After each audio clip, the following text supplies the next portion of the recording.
I was often asked, and even now am still asked, how could you lose power? In most instances, the question covers a naive conception of letting some material object slip from one's hands, as if losing power were the same thing as losing a watch or a notebook. But as a matter of fact, when the revolutionaries who directed the seizure of power begin at a certain stage to lose it, whether peacefully or through catastrophe, the fact itself signifies either a decline in the influence of certain ideas and moods in the governing revolutionary circles, or the decline of revolutionary mood in the masses themselves. Or it may be both at the same time. The leading groups of the party that emerged from underground were inspired by the revolutionary tendencies which the leaders of the first period of the revolution were able to formulate clearly and to carry out completely and successfully in practice. It was exactly this that made them the leaders of the party, and, through the party, leaders of the working class, and, through the working class, leaders of the country. It was thus that certain individuals had concentrated power in their hands. But the ideas of the first period of the revolution were imperceptibly losing their influence in the consciousness of the party stratum that held the direct power over the country. In the country itself, processes were shaping themselves that one may sum up under the general name of reaction. These extended, in varying degree, to the working class as well, including even its party. The stratum that made up the apparatus of power developed its own independent aims and tried to subordinate the revolution to them. A division began to reveal itself between the leaders who expressed the historical line of the class and could see beyond the apparatus, and the apparatus itself, a huge, cumbrous, heterogeneous thing that easily sucked in the average communist. At first, this division was more psychological than political in character. Yesterday was still too fresh in mind. The slogans of October had not yet had time to vanish from the memory, and the authority of the leaders of the first period was still strong. But under the cover of traditional forms, a different psychology was developing. The international prospects were growing dim. The everyday routine was completely absorbing the people. New methods, instead of serving the old aims, were creating new ones, and, most of all, a new psychology. In the eyes of many, the temporary situation began to seem the ultimate goal. A new type was being evolved. In the final analysis, revolutionaries are made of the same social stuff as other people. But they must have had certain very different personal qualities to enable the historical process to separate them from the rest into a distinct group.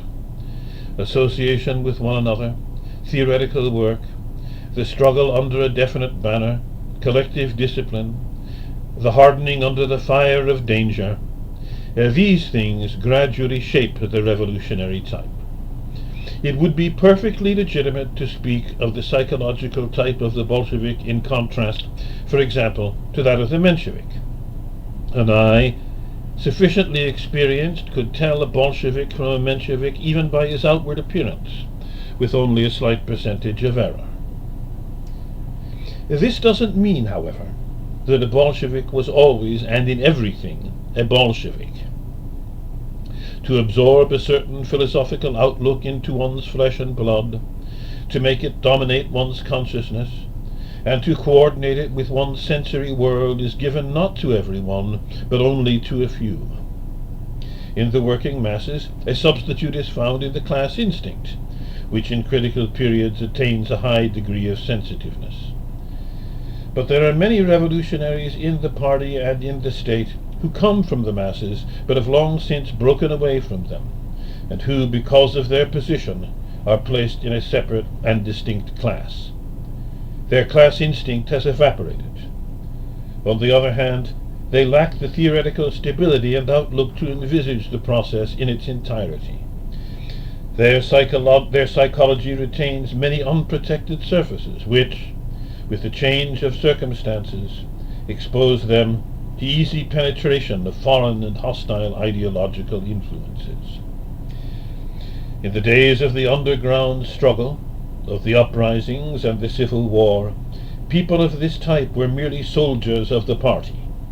Their minds had only one string, and that sounded in harmony with the party tuning fork. But when the tension relaxed, and the nomads of the revolution passed on to settled living, the traits of the man in the street, the sympathies and tastes of the self-satisfied official, revived in them. Quite frequently I heard isolated remarks of Kalinin, Voroshilov, Stalin, and Rykov with alarm. Where does this come from, I asked myself. From what well does it gush? When I came to a meeting and found groups engaged in conversation, often they would stop when they saw me. There was nothing directed against me in those conversations, nothing opposed to the principles of the party, but they showed an attitude of moral relaxation, of self-content and triviality. People began to feel an urge to pour out these new moods upon one another, moods in which the element of Philistine gossip came to have a very prominent place. Heretofore, they had realized the impropriety of this sort of thing, not only in Lenin's or my presence, but even with one another. On occasions when vulgarity showed itself, for example on the part of Stalin, Lenin, without even lifting his head from his papers, would look around as if trying to find someone else who was repelled by the remark. In such cases, a swift glance or an intonation in the voice was enough to reveal indisputably to both of us our solidarity in these psychological appraisals. If I took no part in the amusements that were becoming more and more common in the lives of the new ruling stratum, it was not for moral reasons, but because I hated to inflict such boredom on myself. The visiting at each other's homes, the assiduous attendance at the ballet, the drinking parties at which people who were absent were pulled to pieces, had no attraction for me.